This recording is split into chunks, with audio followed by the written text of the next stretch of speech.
Hello， 大家好，我最近重新读这本书《Economics in One Lessons》，作者 Henry Hazlitt。他在书中的前2章有写到打破的橱窗是否能够带动就业和经济的增长。故事是这个样子的：有一位男孩子踢球，不小心把蛋糕店的橱窗打破了。店主和员工跑出来看怎么回事。为什么受伤的总是我呀？男孩子已经跑开了。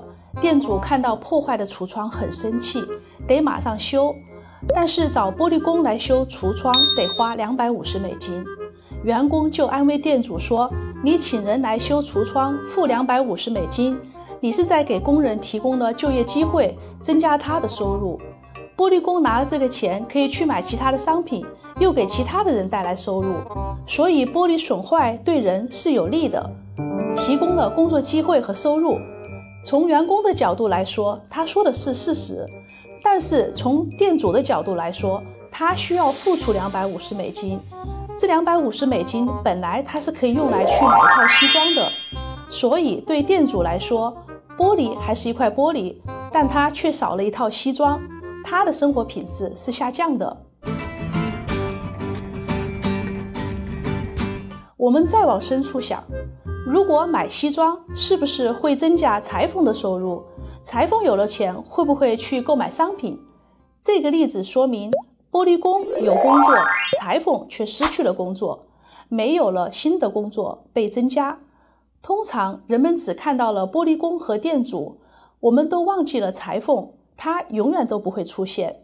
生意不好做，老板让弄啥就弄啥吧。人们能看到新的橱窗出现，但是永远看不到西装的出现。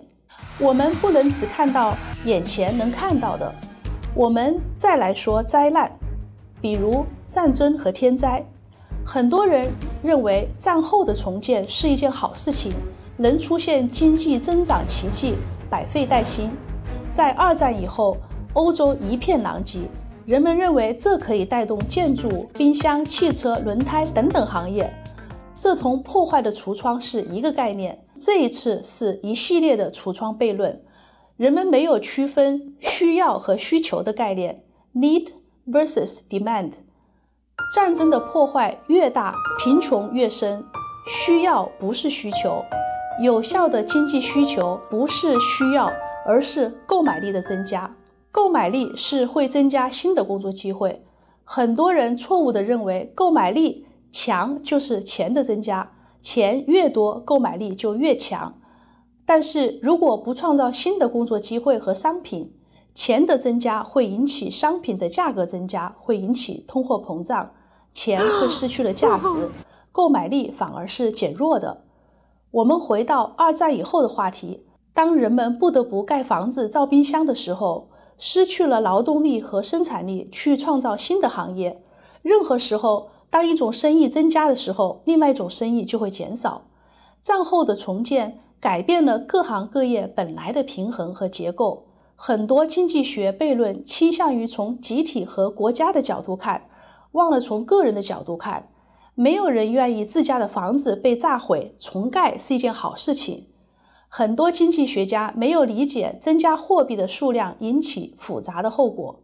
如果没有战争，人们会将旧的机器使用到它最大的限度，节约了商品成本。所以增加个人和国家的生产力才是净增长。我们要识别战争、天灾是负增长，从来不是繁荣的开始。最后以 Henry Hazlitt 的话来收尾，经济学的艺术不在于仅仅看到它立即的效果，还要考虑到任何行为或者政策的长远影响。它在于追踪该政策对所有群体的后果，而不仅仅只是一个群体。好了，如果大家喜欢我的视频，请订阅、点赞，我们下一次再见。